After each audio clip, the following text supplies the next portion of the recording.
안녕하세요. 저는 6살 된 딸 하나 키우고 있는 40살 여자입니다. 결혼 생활 10년 하면서 처음 겪어본 너무 황당하고 어이없는 경험을 하게 돼서 현실을 받아들이는데 꽤 오랜 시간이 걸렸고 지금은 어느 정도 정신을 차린 상태인데요. 문제는 동서가 얼마 전에 찾아와 저에게 용서를 구하면서 뱉은 한마디 때문에 어떻게 처리를 해야 할지 고민 중에 있습니다. 하필 뒤에서 제 딸이 전부 다 지켜보고 있어서 당장 머리채를 잡고 난리치지 못했지만 동서의 얼굴을 다시 보게 되니 상견례장에서 있었던 그때의 충격적인 상황이 다시 떠올라 흥분을 가라앉히지 못했는데요. 동서가 다시 돌아가고 이렇게 사는 건 도저히 아닌 것 같아 이사하기로 마음먹은 상태입니다. 제가 그냥 피하는 게 저도 그렇고 제 딸에게도 좋을 것 같다고 판단을 내렸습니다. 1년 전에 시동생이 결혼하겠다고 시댁에 데려온 여자가 있었습니다. 결혼 생각이 없다고 늦은 나이까지 혼자서 지냈던 시동생이 어느 날 여자를 데려왔으니 집안은 난리가 났었죠. 저희도 어떻게 생긴 여자인지 궁금해서 주말에 시댁으로 향했습니다. 그렇게 모두가 모인 자리에 예비동서가 시동생과 함께 시댁으로 들어왔고 첫인상은 나쁘지 않았어요. 누가 봐도 그저 평범한 여자였고 성격도 상당히 좋아 보였어요. 시부모님께서도 상당히 마음에 드셨는지 쉬지 않고 많은 질문을 쏟아내셨어요. 그리고 이미 둘 다 적지 않은 나이였기 때문에 서둘러 결혼하기를 원하셨네요. 그렇게 늦은 시간까지 분위기 좋은 시간을 보낸 뒤 저희는 남편이 새벽같이 출근해야 돼서 먼저 집으로 돌아오게 되었습니다. 내 동생이 결혼을 하려고 여자를 데려왔다는 게 정말 믿기지가 않네. 항상 일 때문에 바쁘다면서 뒤에서 언제 여자를 만나고 있었던 거야? 이번에 잘 돼서 결혼까지 갔으면 좋겠다. 동생도 대기업 다니고 그 여자도 꽤 괜찮은 회사 다니고 있으니 앞으로 둘이 잘 살겠어. 당신이 볼 때도 둘이 잘 어울리지? 우리 부모님도 상당히 마음에 들어 하시던데. 그러게 성격도 밝은 게 괜찮아 보이더라고. 특히 어머님께서 워낙 마음에 들어 하셔서 표정 관리를 못 하시던데. 남편도 그렇고 저도 처음 보게 된 예비 동서의 모습이 나쁘지 않았어요. 그래도 오랜 기간 여자를 만나지 않던 시동생이 신중하게 여자를 선택한 것 같아 마음이 놓였습니다. 그런데 제 앞에 말도 안 되는 일들이 펼쳐질 거라곤 전혀 생각하지 못했었죠. 예비 동서와 첫 만남 이후 한 달 정도 지났을 때 시댁에 다시 한번 초대를 받은 적이 있었어요. 그런데 저보다 일찍 도착해서 시모와 함께 저녁 준비를 하고 있었는데 저희가 차가 좀 막혀서 늦게 도착한 걸 콕 집어서 말을 하더라고요. 그때 처음으로 예비 동서의 행동에 잠시 당황스러웠었고 그래도 상황은 설명해 주는 게 좋을 것 같아 함께 저녁을 준비하면서 대화를 주고받았어요. 먼저 와 있었네요. 우리도 일찍 서두르긴 한 건데 퇴근 시간이랑 겹쳐서 그런지 생각보다 차가 많이 막히더라고요. 저희는 그래서 각자 회사의 사정을 얘기한 뒤 30분 일찍 퇴근했었어요. 매일 모이는 것도 아니고 가끔 모이는 건데 이 정도는 조율할 수 있지 않나요? 회사 일도 중요하지만 집안의 행사도 그만큼 중요하잖아요. 안 그래요, 어머님? 그래, 그건 세아가 말이 맞다. 갑자기 나를 잡은 것도 아니고 일주일 전에 얘기했었는데 그럼 오늘만큼은 회사에 미리 얘기해서 세아가처럼 30분 일찍만 퇴근했어도 음식 준비는 미리 끝났었겠다. 다음에는 애미 너도 어느 정도 융통성 있게 행동하렴. 더 늦어지면 안 되니까 최대한 서둘러라. 음식 준비하는데 너무 많은 시간을 쏟았다. 솔직히 기분이 좋지 않았어요. 회사에 사정이 있는 거고 저희가 30분 일찍 퇴근했어도 그 길은 평소에도 워낙 막히는 곳이라 매번 늦을 수밖에 없었고 시모도 그건 충분히 알고 계셨어요. 그런데 저에게 한 번도 그런 말을 하지 않으셨으면서 예비 동서가 그런 식으로 말했다고 그 앞에서 난처하게 대놓고 동서 편을 들어주는 건 솔직히 좀 서운했었어요. 결국 그날은 기분이 좋지 않은 상태로 시간을 보내게 되었고 집에 돌아와서도 예비 동서와 시모가 저에게 했던 행동들을 남편에게 털어놨네요. 그럴 수도 있지. 뭘 국어 가지고 예민하게 굴어. 어찌됐든 늦은 건 맞는 거잖아. 할 말 없는 건 당연해. 설마 그것 때문에 아까부터 표정이 좋지 않았던 거야? 심각하게 받아들이지 마. 다음에는 우리가 좀 더 일찍 출발하도록 하자. 솔직히 나는 일찍 정리했는데 당신 기다리느라 좀 늦은 거잖아. 가끔 보이는 거니까 신경 쓰는 건 당연한 거지. 그러니까 내가 잘못했다는 거야? 당신은 회사에 다니는 게 아니라 사업하는 거니까 당연히 시간을 조절할 수 있는 거지만 나는 그렇게 하지 못하잖아. 그래도 당신은 나를 이해해 줄 거라 생각했는데 정말 너무한 거 아니야? 남편도 저를 이해해 주지 못했어요. 어느 순간부터 제가 소외받고 있다는 느낌이 들었죠. 어떤 말을 해도 남편도 그렇고 시부모님께서도 제 말은 들어주려 하지 않았어요. 더군다나 회사에 다니기 시작한 것도 남편이 등 떠밀어서 어쩔 수 없이 회사에서 근무를 하게 된 거였어요. 제 딸 하나 돌보는 것도 시간이 부족한데 어린이집 보내면 되는 거라며 시간을 효율적으로 활용하라면서 하도 닥달을 해서 어쩔 수 없이 회사에 출근을 하기 시작했어요. 임신을 했을 때는 애 보는데 전적으로 신경 쓰라고 얘기해 놓고선 출산하고 어린이집 다니기 시작하면서부터 제가 집에서 놀고 있다고 생각했었는지 남편은 귀가 따가울 정도로 계속해서 일자리를 구하길 원했었어요. 그래서 어쩔 수 없이 제 딸을 어린이집 보낸 뒤 출근을 하기 시작했네요. 그런데 이 모든 게 제 잘못이라고 말하는 남편의 모습이 너무 서운하게 다가왔어요. 그날 이후부터 시댁 집안과의 분위기는 점점 더 안 좋아지기 시작했고 언제부터인가 가족 전체가 예비 동서에게 관심이 쏠리면서 저는 아예 안중에도 없었습니다. 그런데 예비 동서의 성격도 참 이상했어요. 아직 상견례도 안 했고 결혼식도 올리지 않았는데 벌써부터 시댁 집안의 며느리처럼 행동하고 있었고 언제부터인가 주말만 되면 시댁에 찾아가 시부모님과 함께 시간을 보내기 시작했어요. 상견례 날짜는 언제 잡는 게 좋겠니? 최대한 서두르는 게 좋을 것 같은데. 말 나온 김에 다음 달에 시간 잡는 게 좋겠다. 네, 그렇게 하는 게 좋을 것 같아요. 저도 하루빨리 정식으로 어머님 식구가 되고 싶은걸요. 그리고 이거 제가 준비한 건데 마음에 드실지 모르겠어요. 그래도 신경 좀 쓴 건데 한번 확인해 보세요. 어떠세요? 마음에 드세요? 저번에 어머님이랑 백화점 데이트 갔을 때 계속해서 관심 가지고 계셨던 거잖아요. 그래서 이번에 생각나서 한번 준비해 봤어요. 어머, 이거 꽤 비싸서 구경만 했던 건데 그걸 보고 있었던 거야? 어쩜 이렇게 이쁜지만 골라서 하니? 어때? 잘 어울리니? 이건 어머님을 위해 만들어진 가방 같아요. 너무 잘 어울리세요. 이런 건 평소에 형님이 신경 써주셔야 되는 건데 잘 신경 안 쓰셨나 보다. 어머님께서 이렇게 좋아하시는 걸 보면 몇 번 말씀하셨을 것 같은데 그냥 무시하셨나 봐요. 어머, 어떻게 그걸 알았니? 그렇잖아도 내가 저번에 몇 번 큰애한테 백화점에 있던 명품 가방이 마음에 든다고 흘린 적이 있었거든. 그런데 한마디도 대꾸하지 않아서 정말 서운했었는데 새아가는 눈치도 백단인 게 앞으로 많은 사랑 받고 지내겠다. 어머님, 그건 좀 오해가 있으신 듯한데요. 그 가방이 저한테 정확하게 어떤 건지 설명도 안 해주시고 두리뭉실하게 설명하셨잖아요. 정확하게 어떤 제품이냐고 여쭤보니까 어머님께서 저에게 뭐라고 하셨어요?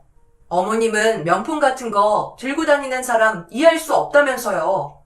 그런 건 사치품이라며 저보고 절대 사지 말라고 하셔놓고 이제 와서 왜 그렇게 말씀하세요?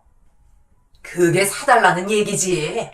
그렇게 눈치가 없으니 시애미사랑 제대로 받지도 못하고 매번 찬밥 신세인 거다. 어머님, 정말 그렇게 말씀하셨어요? 저는 단번에 듣고 딱 알 수 있겠던데요. 그때 제가 옆에 있었으면 바로 사드렸죠. 가만히 듣고 있는데 정말 어이가 없었어요. 저보고 절대 사치 같은 거 부리지 말라고 명품 같은 거 들고 있는 거 눈에 띄는 순간 가만두지 않겠다며 화까지 내셔놓고 이제 와서 그런 식으로 저를 이상한 사람 취급하니 점점 기분이 좋지 않았습니다. 결국 표정 관리가 되지 않아 얼굴이 붉어진 채 고개를 떨구고 있는데 남편이 회사 일을 마치고 시댁에 들어왔어요. 그런데 예비 동서가 제 남편에게 쪼르르 달려가더니 남편이 들고 있던 서류 가방을 대신 들어주면서 자기가 꼭 아내인 것 마냥 행동하는데 그 모습을 보고 있던 저는 감정을 억누르지 못하고 폭발하고 말았어요. 결국 자리를 박차고 일어나 예비 동서에게 한 소리 하면서 난리를 치게 되었고 그 모습을 바라보고 있던 남편은 되려 큰 소리로 식구들 앞에서 저에게 화를 냈습니다. 이게 뭐 어때서? 서로 좋은 분위기 만들자고 노력하는 건데 뭐가 잘못됐다고 화를 내는 거야? 당신 재수 씨한테 지금 질투하는 거야? 딱 봐도 그런 거 같은데 온갖 관심을 다 받고 있으니까 전부 다 아니 곱게 생각하고 있는 거잖아. 뭐라고? 지금 그게 말이라고 하는 거야? 지나가던 사람들 붙잡고 말해봐. 이게 지금 잘한 행동인가? 당신 가방 당연히 들어줄 수 있다고 생각해. 그런데 팔짱까지 끼면서 머리를 당신 어깨에 기대는 건 선 넘는 행동 아닌가? 뭔가 착각하는 것 같은데 아직 정식적으로 식구가 되지 않았다고. 도련님은 이런 모습을 보고 아무렇지도 않으세요? 제가 이상한 거예요? 네, 형수가 좀 예민한 것 같은데요. 혜정이가 원래 부침성이 좋고 애교가 많아서 그런 건데 그걸 형수가 예민하게 받아들이시는 것 같아요. 저희는 지금 아무렇지도 않잖아요. 제가 결혼하는 게 그렇게 마음에 안 드세요? 왜 계속 집안 분위기를 안 좋게 만드시는지 모르겠네요. 서로 좀 더 가까워지고 싶어서 하는 표현인데 형수 반응은 너무 지나쳐요. 이런 기분으로 더 이상 혜정이와 같이 있을 수 없겠어요. 저희는 그냥 밖에서 따로 시간 보낼게요. 당신은 갑자기 왜 분위기를 이런 식으로 만들어? 사람이 안 하는 짓을 하면 세상 떠날 준비하려고 그런다더만. 당신 몸에 문제가 생기기라도 한 거야? 요즘 들어 왜 이렇게 예민하게 구는 건데? 제발 좀 적당히 해. 죄송해요. 전부 다 제 잘못이에요. 형님 말이 맞아요.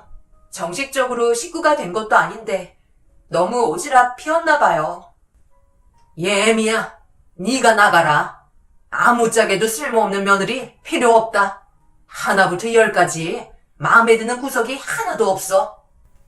집안 분위기는 저로 인해 무너지기 시작하는 거라며 되려 저를 이상한 사람 취급하면서 당장 나가라고 소리치기 시작하셨고 결국 제가 있을 자리는 아닌 것 같아 제 딸과 함께 집으로 돌아왔습니다.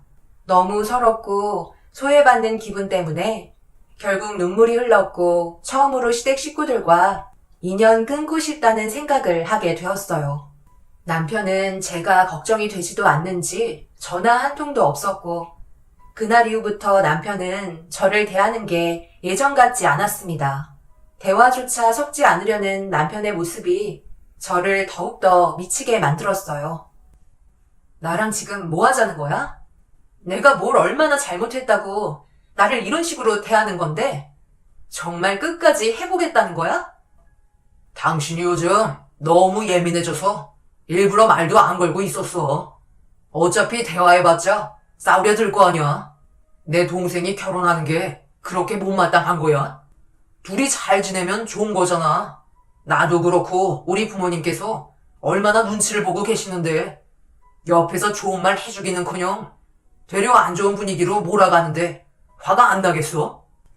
그러다가 결혼 안 하겠다는 말 나오면 그때는 어쩌려고?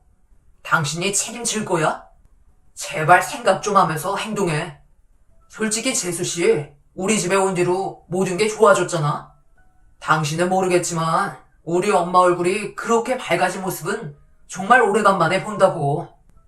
동생이 맨날 결혼 안 하겠다고 하다가 갑자기 여자를 데려왔는데 당신이 눈에 보이겠냐고. 어떻게 해서든 그 여자를 붙잡아야 될 거 아니야. 그래서 나한테 그런 식으로 행동해도 된다는 거야? 면전 앞에서 대놓고 사람을 무시하는데 내 기분은 어떻겠냐고. 그리고 이런 식으로 당신이랑 대화하고 싶지 않아. 맨정신도 아니고 술에 잔뜩 취해서는 무슨 대화가 되겠어? 나 얼마 안 마셨어. 멀쩡하다고. 제발 그만하고 속 좀 풀어. 이번 주에 상견례 하는데 그런 식으로 얼굴 굳힐 거야? 이거 받아. 이번 상견례 할 때 입고 나가면 될 거야. 그래도 모두가 격식 차리는 자리인데 옷은 제대로 입고 나가야지. 남편은 갑자기 저에게 쇼핑백 하나를 건네주었어요. 조만간 있을 상견례 때문에 서둘러 저와의 관계를 풀고 싶었는지 갑자기 내민 선물에 당황을 했고 그 안에는 명품 옷이 있었습니다. 그동안 결혼하고 한 번도 남편에게 선물을 받아본 적이 없었기 때문에 남편의 돌발 행동은 저를 당황스럽게 만들었죠. 제 기분을 풀어주려 계속해서 노력하는 모습에 조금은 기분이 풀어졌고 그렇게 상견례 날이 다가와 남편이 선물해준 옷을 입고 약속된 장소로 나갔습니다. 저희가 제일 먼저 도착을 했고 그 다음으로 시부모님께서 상견례 장소에 도착을 하셨어요. 그런데 시모가 제가 입고 있는 옷을 훑어보셨습니다. 얘, 너 그 옷 못 보던 건데 상견례 한다고 한 벌 뽑은 거니? 뭐야, 명품이네? 정말 가지가지 하는구나. 내가 너한테 뭐라고 그랬어? 사치 같은 거 부리지 말라고 했는데 몇 시간 하는 상견례 때문에 명품 옷을 입어? 돈이 썩어 나니? 정말 한심하다, 한심해. 어머님, 이 옷 제가 산 거 아니에요. 이 사람이 저에게 선물해 준 거라고요. 먼저 뭐라고 하시기 전에 일단 물어보셔야죠. 시모는 남편이 선물해 줬다는 말에 꿀먹은 벙어리처럼 더 이상 아무 말도 하지 않으셨고 자리에 앉으시더니 다른 말로 돌리셨습니다. 그렇게 모두가 긴장한 상태에서 예비 동서의 식구들을 기다리고 있는데 저희 상견례실 문이 열렸고 예비 동서가 밝은 웃음을 보이며 들어왔네요. 그런데 그 순간 충격적인 광경이 벌어졌고 말도 안 되는 상황에 얼굴이 붉어지고 말았어요. 예비 동서가 제가 입고 있는 옷과 똑같은 옷을 입고 있어 분위기는 이상해졌고 저도 모르게 얼굴이 붉어졌어요. 예비 동서도 같은 옷을 입게 될 거라곤 생각하지 못했는지 얼굴 표정이 굳어져서는 기분 나쁘다는 듯 자리에 앉았습니다. 어떻게 둘 다 똑같은 옷을 입고 나올 수가 있는 거지? 어쩜 이런 일이 다 있니? 그래도 이런 것도 추억이라고 생각하면 좋잖아? 그렇게 넘길 수는 있겠지만 같은 옷이라고 다 같은 건 아니죠. 제가 입고 있는 옷은 정말 명품 옷이고요. 형님이 입고 계신 옷은 누가 봐도 모조품 같은데요? 하필 비교되게 그 옷을 입고 오셨어요. 저처럼 명품 좋아하는 사람은 딱 봐도 알 수 있거든요. 그래도 뭐 어쩌겠어요. 입고 싶으셔서 구매하셨을 텐데. 딱 봐도 옷 재질이 다르죠? 그러게, 확실히 다르긴 하네. 그런데 정말 정품이랑 비교가 안 될 정도로 똑같네. 요즘에는 손기술이 좋아서 누가 봐도 명품인 줄 알겠어.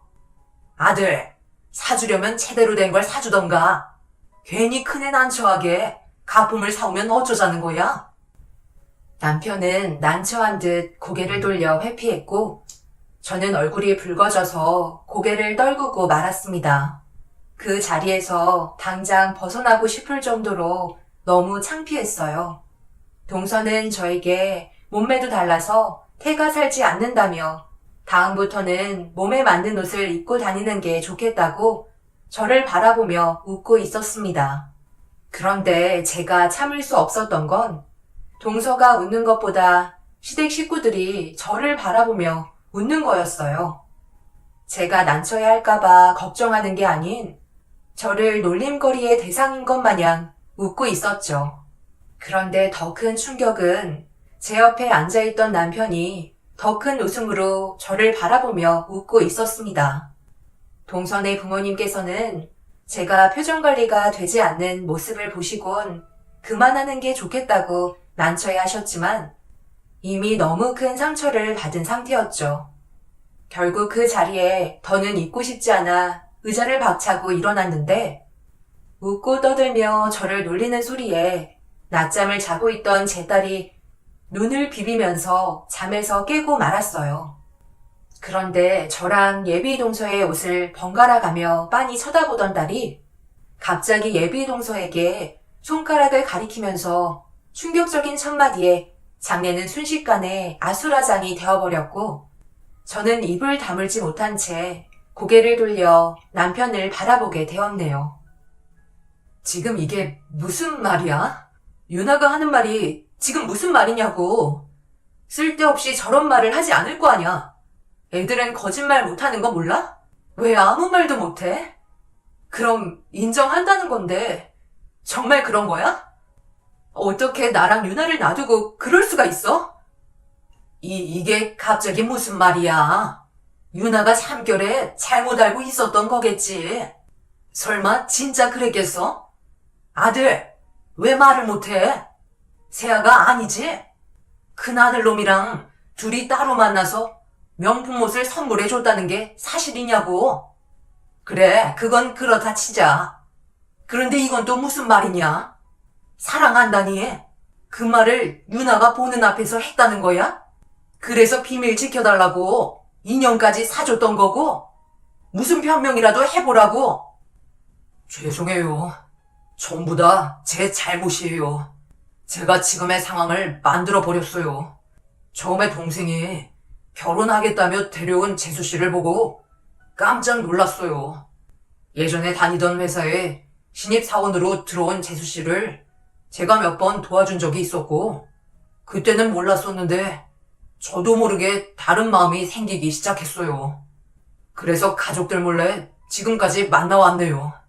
그러다 얼마 전에 당신이 야근 때문에 집에 늦게 온다고 해서 내가 대신 유나를 데리고 집에 들어가려는데 재수 씨한테 연락이 와서 저녁이나 함께 하려고 만났는데 우리 감정을 숨기는 게 너무 어려워 적극적으로 표현을 하다가 사랑한다는 말을 주고받던 도중 유모차에서 자고 있는 줄 알았던 유나가 전부 다 듣게 되었어. 그래서 비밀로 하자고 인형을 선물해 줬던 거고, 그때 재수 씨한테 명품 옷을 사줬을 때야.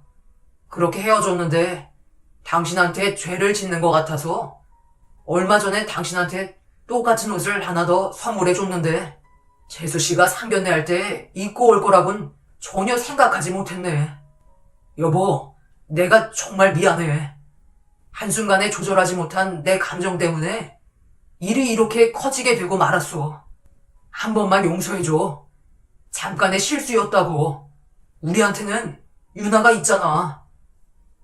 지금 일을 이렇게 만들어 놓고 뭐라고? 용서해달라고? 그래서 그동안 내 편은 한 번도 들어주지 않고 무시했던 거야? 너희들 어디까지 갔어? 선을 넘었니? 왜 말을 못해? 어디까지 갔냐고 물어봤잖아. 동서는 말 잘하잖아. 왜 입을 꾹 닫고 있는데? 그래요. 갈 때까지 갔어요. 이 말을 듣고 싶었던 거예요? 원하는 대로 제 입에서 듣게 되니까 속이 후련하세요?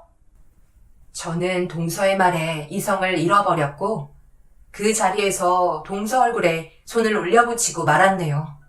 시동생은 분노를 참지 못하고 남편에게 주먹을 날렸고 장례는 아수라장이 되어버리고 말았습니다. 결국 시댁 집안은 예비 동서 하나 때문에 무너지게 되면서 저는 남편을 상대로 이혼 소송과 정신적인 손해배상, 그리고 동서에게 상간녀 소송으로 인연을 끊게 되었고, 2번 다시 인연을 만들지 않기로 했어요. 몇 개월 정도로 남편이 정말 싫었습니다. 예비 동서와 남편은 언제부터인가 서로 눈이 맞아 넘지 말아야 될 선까지 넘어버린 것도 모자라 제 딸이 보는 앞에서 몰래 둘은 입까지 맞췄다는 걸 유나에게 전부 듣게 되었네요. 이런 사실을 알게 되니 이혼을 정말 잘했다 생각했어요. 10년의 결혼 생활, 예비 동서의 등장으로 한순간에 끝나게 되었지만 차라리 잘됐다 싶었어요. 분명 예비 동서 말고도 다른 여자를 만나고 있었을 것 같은 느낌도 들었었죠.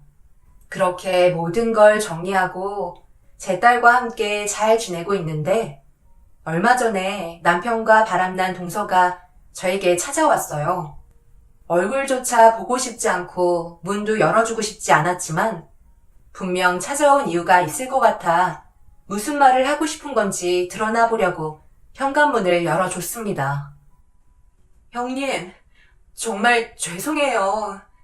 제가 생각이 짧았던 것 같아요.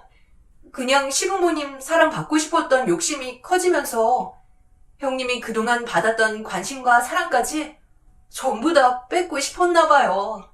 잠깐 어떻게 된 것 같아요. 용서해 주세요. 결국 원하는 대로 모든 게 이루어졌는데 뭘 더 바라는 거야? 찾아온 이유가 있을 거 아니야. 나한테 용서를 구하려 온 건 아니잖아? 둘이 좋아서 혼인신고까지 하고 따로 살림까지 차려놓고 이제 와서 이러는 이유가 뭐야? 남의 가정 깨고 삶이 좋아질 줄 알았어? 형님이 시키는 거 다 할 테니까 그이 다시 데려가 주시면 안 될까요? 제 인생 이대로 끝낼 수 없어요. 며칠 전에 갑자기 쓰러져서 병원에 다녀왔는데 글쎄 뇌암이래요. 최근 들어 스트레스가 많아지면서 암이 꽤 커졌는지 뇌를 압박하면서 여러 가지 신체 기능에 문제가 생기기 시작했어요. 그런데 저는 그 사람과 함께한 시간도 얼마 되지 않았고 제 모든 걸 그 사람에게 쏟아 부을 정도로 사랑하고 있진 않다고요. 이대로 제 인생 끝내고 싶지 않아요. 형님께만 솔직히 말하지만 지금 제 뱃속에 경태 씨 아이가 자라고 있어요. 제가 진짜 사랑했던 사람은 경태 씨였다는 걸 너무 늦게 깨달았다고요. 그래도 형님은 함께한 세월이 10년이잖아요. 제발 부탁드릴게요. 다시 데려가 주시면 안 될까요? 그 사람이 저랑 이혼을 안 해주려고 해요. 대신 가셔서 이혼하라고 말씀 좀 해주세요. 형님 말이면 무조건 따르지 않겠어요? 사람은 불완전하기 때문에 한순간의 잘못된 판단으로 실수할 수 있잖아요. 제발 부탁드릴게요. 제발 그 사람이랑 이혼하게 해주세요. 2번 다시 나타나지 않을 테니 저 좀 살려주세요, 형님. 그녀의 말에 어이가 없었어요. 집안 전체를 무너뜨리게 해놓고 이제 와서 잘못했다며 데려가라는 게 정말 충격이었습니다. 남편이 스트레스가 커지면서 암세포가 빠르게 자라고 있는지 당장의 수술도 불가능한 상태였어요. 수술이 끝난다 해도 정상적인 생활은 불가능할 거라는 판정을 받게 되었고 언제 어디에서 세상을 떠날지 모를 정도로 심각한 상태였습니다. 하지만 저는 또다시 암흑 같은 길을 걷고 싶지 않았기 때문에 동서를 집 밖으로 강하게 내쳤습니다. 그날 이후 몇 번이나 더 찾아왔지만 만나주지 않았어요. 그리고 제 딸에게 이런 모습 보이는 게 좋지 않을 것 같아 이사하기로 결정하게 되었네요. 더 이상 엮이고 싶지 않습니다. 평생을 자신들의 선택한 길을 후회하길 바랄 뿐입니다. 제 사연 들어주신 분들, 저와 제 딸이 앞으로 어떻게 살아가면 좋을지 의견 주시면 정말 많은 도움이 될 것 같아요. 그리고 전 남편이 세상을 떠나기 전에 제 딸과 만나려 할 텐데 어떻게 해야 할지 그것도 걱정입니다. 그래서 여러분들의 아낌없는 조언을 들어보고 싶네요. 앞으로 남은 제 인생이 꽃길이었으면 좋겠어요. 여러분들의 삶 또한 언제나 행복만 가득하시길 바랍니다. 감사합니다.